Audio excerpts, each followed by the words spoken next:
your Rexall family druggist brings you a transcribed half hour with Richard Diamond, private detective, starring Dick Powell.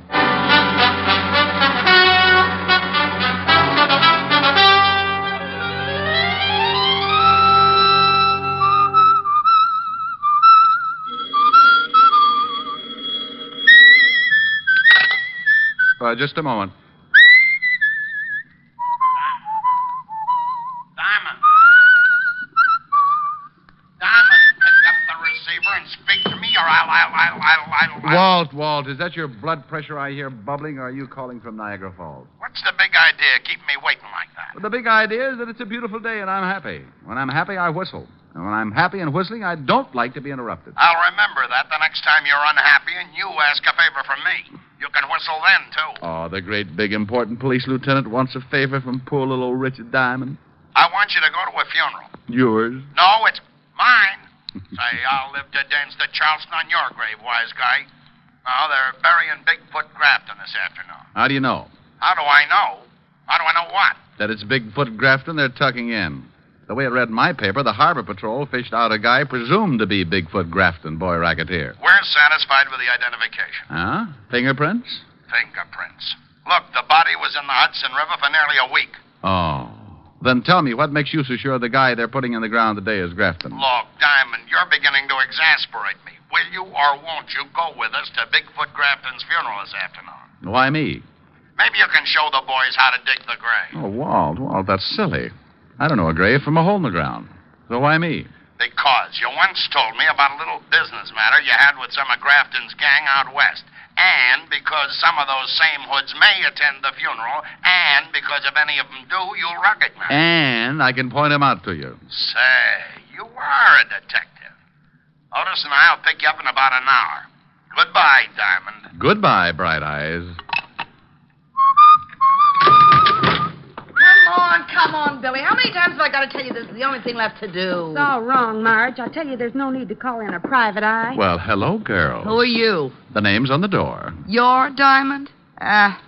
You see something you don't like? Yeah, you. Oh, you'll never be lovely, be engaged, or get to use ponds with an attitude like that. It's a waste of time, Marge, a waste of time. Lay off it, Billy. I know what's right. We came a long way to see you, Diamond. All the way from West Frampton we came. We're ducklings. Well, first impressions are so deceiving. I almost thought you were girls. Now, look, there's a psychiatrist just down the hall who... Get this, Billy. The guy thinks we're nuts. Well, maybe you are a couple of ducks, and I'm the one who's crazy. Not ducks, ducklings. Oh, well, then if you have that kind of a problem, go to the Audubon Society. You never heard of the Long Island Ducklings? All we done was win the pennant last year. Pennant? Oh, baseball? Now it's coming. We're a girls' softball team. We got our own park out in West Frampton. I play third base. Who's on first? Me. Come on, let's get out here, Marge. We'll stay. We gotta find Lottie, and he's gotta help us. Lottie? Lottie Wyrachek, our second baseman. She's been missing almost a week now. We can't win without our second baseman. Oh, yes. I can see where it must leave quite a gap between first base and shortstop. We ain't gonna win the pennant again unless we get Lottie back, Diamond. We gotta have her. You're elected. Elected? I'm not even sure I accept the nomination. See? Let's go, Marge. You don't want the job, Diamond? Well, I've never looked for a missing second baseman before. I wouldn't know where to begin. A fine detective. Here, you begin by looking at her snapshot. Oh, no, girls. Really, I'm terribly busy right now. I've got to go to a funeral and help the police department with it. Look at her picture. But I tell you,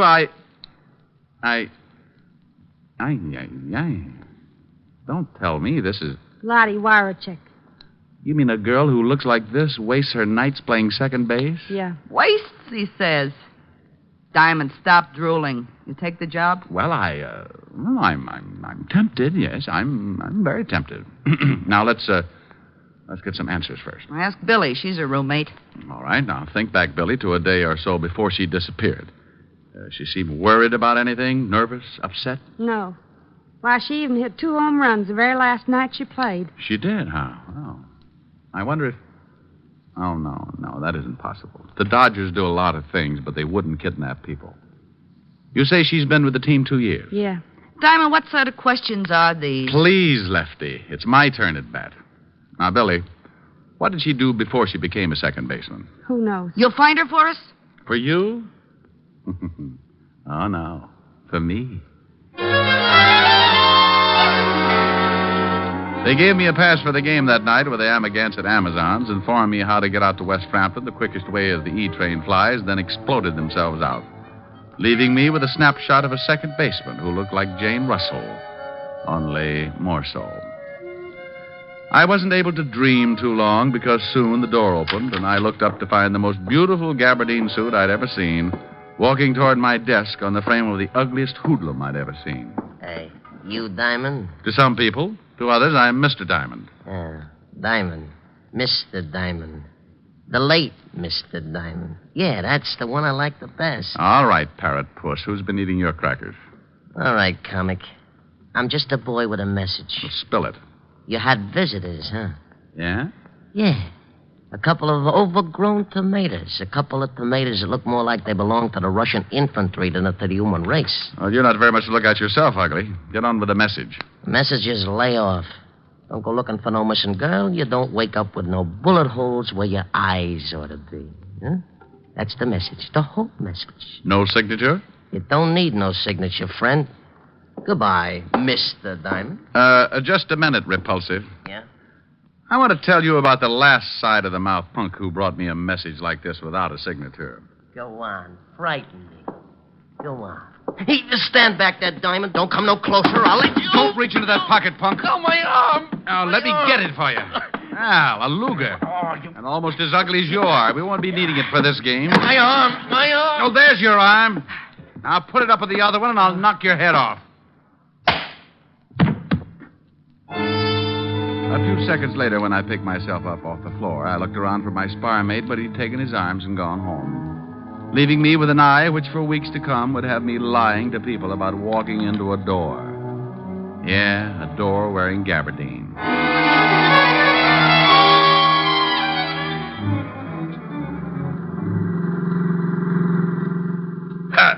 How'd you get that shiner, Diamond? I walked into a door, Walt. A door with a fist at the end of it. Where is this cemetery? South Carolina? We'll be there soon. Bigfoot Grafton won't mind waiting a little longer. Assuming, Sergeant Otis, that it is Bigfoot Grafton they're planting. Oh, no, you're not going to start that again. I told you on the phone. We're satisfied with the identification. What identification? Laundry marks on Grafton's shirt, cleaning marks on Grafton's suit. Go on. What do you mean, go on? Look, Walt, suppose you're wanted for murder. 2 murder raps, and you don't have a chance of beating.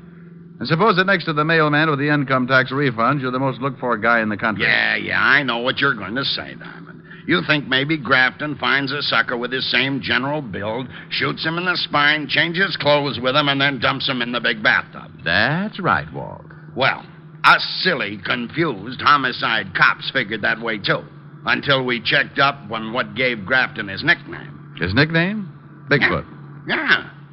14 and a half. We found his shoemaker. He verified the size. So? So it's possible that Grafton can find a guy that fits his general physique. It's even possible that the guy he finds not only is built the same way body-wise, but wears exactly size 14 and a half brogans, too. Yeah, it's possible, but highly improbable. Yeah, maybe you're right at that. Well, on behalf of myself and all the other simple-minded fellas known as cops, thank you, Diamond, for saying what you just did. Thank you. There's the cemetery. It was just a simple little funeral, except that the coffin cost maybe $10,000 more than mine will ever cost, and excluding the fact that there were enough flowers to make a couple of dozen floats for the Turnip of Roses parade.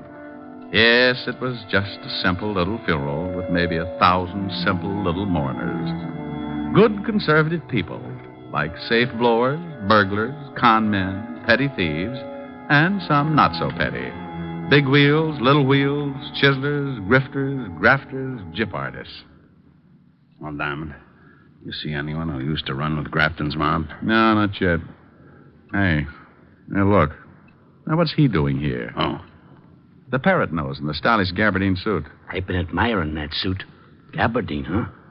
Too bad a poor little gabardine had to go give up its life just so a mug like that could have a suit. Where you going, Diamond? Who is that guy? He's a messenger boy. I'll be right back.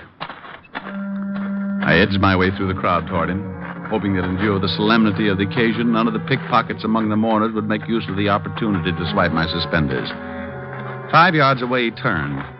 He saw me and started to run. I put my head down like a sprinter and turned to follow.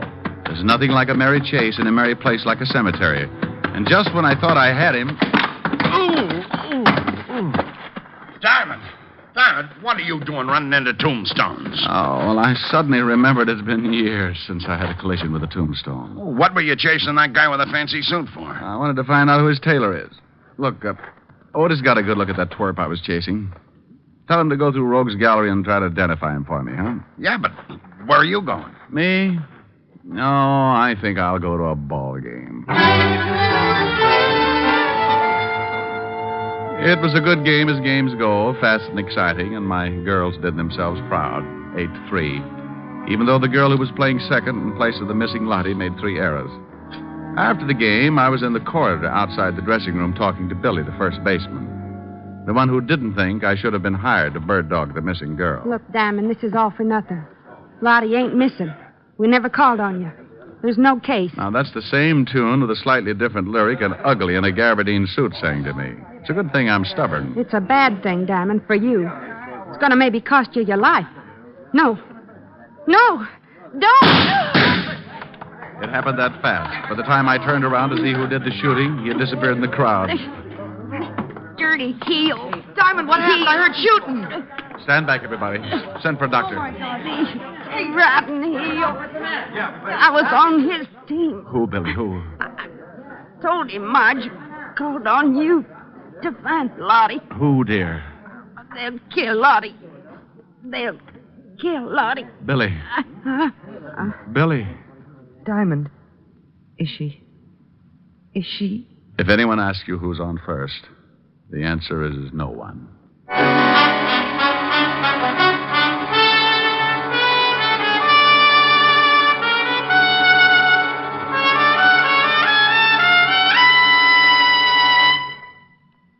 Before we continue with the adventures of Richard Diamond, private detective, here's your Rexall family druggist. I've discovered lately that a lot of people think they don't need to take any precautions against vitamin deficiency during the summer months. But the truth is, we're just as apt to be low on vitamins during the summer as any other season. Then you think people should continue right through the summer taking a vitamin supplement? Indeed I do, ma'am. And the one I recommend is Rexall Plenamins. Why exactly? Well, just 2 Plenamon capsules a day give you more than your minimum daily requirement of every vitamin for which such requirements have been established, plus valuable liver concentrate and iron, plus other beneficial factors of the vitamin B complex. Say, with all that, they must be expensive. On the contrary, Plenamins cost you only pennies per day. Ask for Plenamins at any Rexall drugstore. And remember, you can depend on any drug product that bears the name Rexall. And now back to tonight's adventure with Richard Diamond, private detective, starring Dick Powell.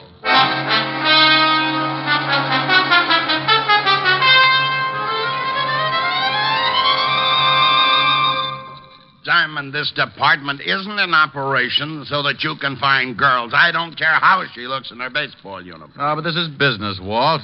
I tell you, she's been kidnapped. Another girl on the team was just murdered. Another murder? Where? West Frampton. West who? Frampton, out on Long Island. City limits? No. That's the quickest case I ever marked closed. What do you want to waste my time with imported homicides for? Don't I have enough to do right here? Oh, but Walt, look, Don't butt me.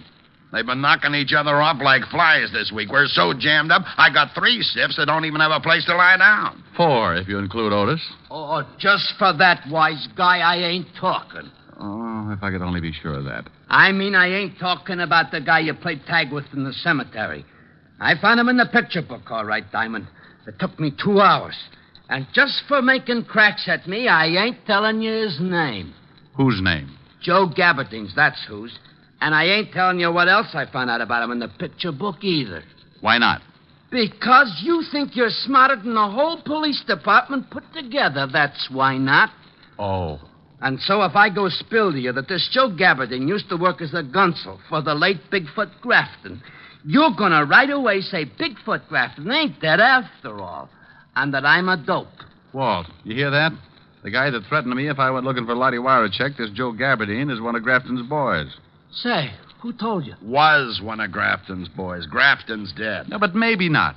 Maybe all these shenanigans are part of Grafton's plot to put some sucker in his coffin and stay undercover. Sure. Maybe Lottie Wirachek knew in some way or other that the guy they fished out of the river and buried today wasn't Grafton. Look, Walt, you got to... Diamond, tell me. That name you said, the one that sounds like something spelled backwards. Wirachek? That's funny. What's funny? That's the same name as this dame's in the file missing person sent over. Only this one's name is Lottie Wirachek. So's this one, you dope.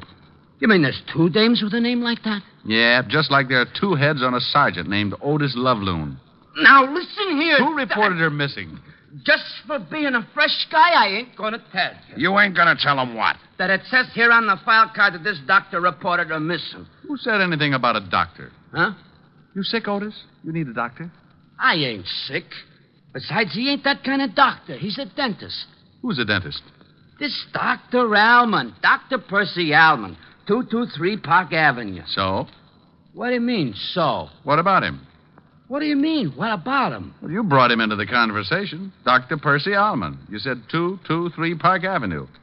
What made you mention him if you don't have anything to say about him? He's the guy who reported this Lottie Whatchamacek missing, you dope. Gee, Diamond, are you dumb?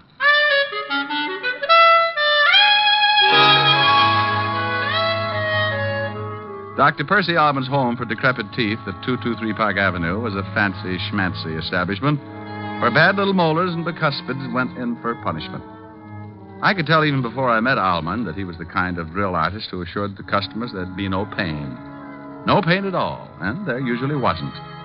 Until the customers got their bills. The office was a ground floor professional suite that opened directly on the street, and when I pushed open the door and went in, this kind of nice middle-aged guy greeted me with, Yes? I'm looking for Dr. Alman. I'm Dr. Alman, but it's after my office hours, young man, unless it's an emergency. Well, it's about Lottie. Lottie Wirachek. Lottie? You're from the police. You found her. Well, not yet, no. And I'm not from the police. Not? Who are you? My name is Diamond. I'm a private investigator. Oh. You gave me quite a turn for a moment. Well, I'm sorry. Doctor, I'd like you to tell me a few things. What sort of things? Lottie Wirachek. What's she to you? Oh, presently just a friend. Formerly the best dental assistant I ever had. An extremely nice girl. Yes, I saw her snapshot. A dental assistant, huh? Yeah, lovely girl. I hated to lose her. But this baseball thing had been burning in her for a long time. Look, Diamond, just how much do you know about all this? Well, I know that Lottie's missing. Maybe in trouble. Well, I do need help. And perhaps I'd better tell you everything. I'm game. But I think I should warn you. The information I'm going to give you is dangerous. It may mean your life. Well, I'm still game. Maybe not as much as a few seconds ago, but... Very well. A year or so ago, I had a patient, a man who called himself Dunn, George Dunn. And then you found out that Dunn wasn't Dunn at all. That he had very big feet and he was a racketeer named Grafton. Yes. You're very clever, Diamond. It was the dental chart he wanted. He threatened me. I felt that if I ever gave it to him, he'd feel the necessity for killing me. So I gave the chart to Lottie to keep... It happened so fast, I barely had time to leap behind a chair. 1 second, the doctor and I were talking. The next, everything was bedlam and confusion. And blood and death and anger. My anger. The doctor had caught one smack between the eyes. And I got mad, shooting mad. I charged out of that office maybe 10 seconds behind the killer, just in time to see him get into a car and melt away into the traffic. He headed east, then south, and east again. Then stopped at a crummy-looking building and went in. And that's when smart, shrewd, clever Private Detective Diamond climbed a drain pipe, tore his pants, looked inside a second-floor window, saw a girl tied to a chair, and, like Lochinvar, broke in to rescue the fair second baseman in distress. Lottie? Look out! Oh, this was getting monotonous.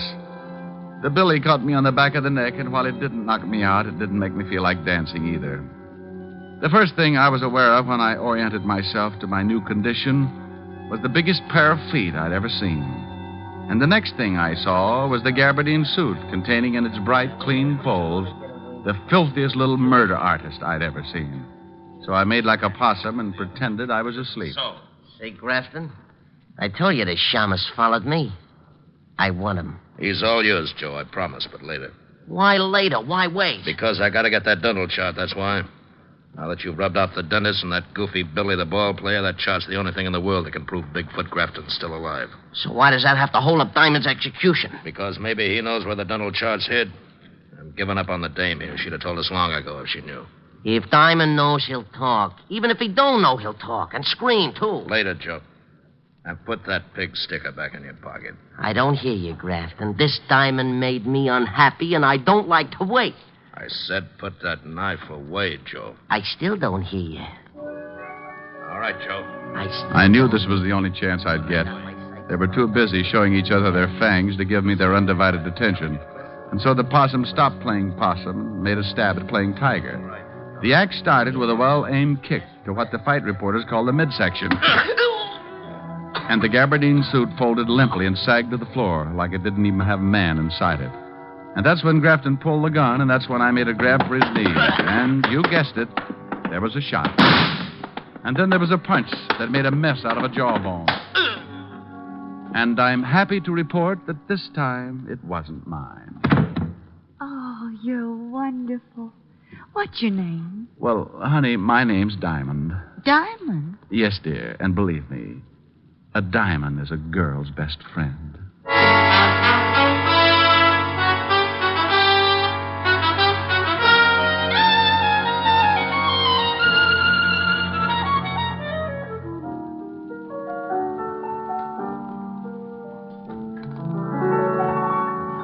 I hadn't anyone tell you I was a lonely one. Tell you I used to lie awake and wonder if there could be a someone in the wide world just made for me. Now I see I had to save my love for you. I never gave my love till you. And through my lonely heart demanding it, Cupid took a hand in it. I hadn't anyone till you. You're so romantic. Even with a black eye. Oh, thank you, dear. Oh, Ricky, darling, it must have been dreadful. Oh, it had its moments, Helen. Yes, I saw that photograph. A second baseman. What's the matter with a second baseman? Well, Ricky, if she were any good, wouldn't she be a first baseman? Honey, I don't think you understand too much about baseball. Teach me. Oh, it takes years, baby. Years. Well? Well, baseball's a game that's divided into innings. 9 innings. Innings? What's an innings? Maybe I better teach you how to play post office. No. Ricky, please. Well, let's see now. An inning is a sort of a division, a stanza, a frame. Yeah, that's right, a frame. A frame?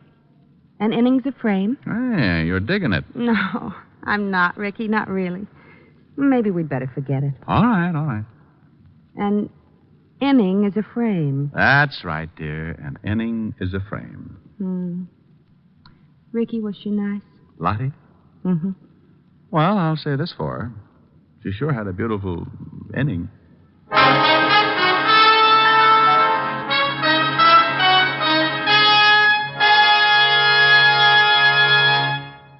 Again, here's your Rexall family druggist. Don't wait until you're already suffering from acid stomach and then wish you had Bismarex on hand. Buy a bottle tomorrow. This famous Rexall antacid often neutralizes excess acidity within 1 minute. More than that, Bismarex gives relief that's continuous and prolonged because its scientifically balanced ingredients work in sequence, easing gastric distress and leaving a soothing protective covering on irritated stomach membranes. Ask your Rexall druggist for Bismarex. He'll tell you you can depend on any drug product that bears the name Rexall.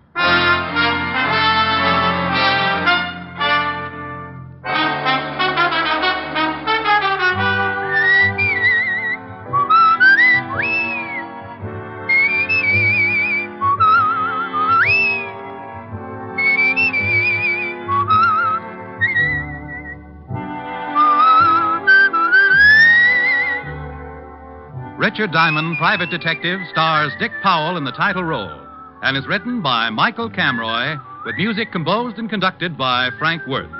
Featured in tonight's cast were Ted DeCorsia, Wilms Herbert, John Daner, Bill Conrad, Virginia Gregg, Gloria Blondell, and Sidney Miller. Richard Diamond, Private Detective, was transcribed in Hollywood by Jaime Del Valle.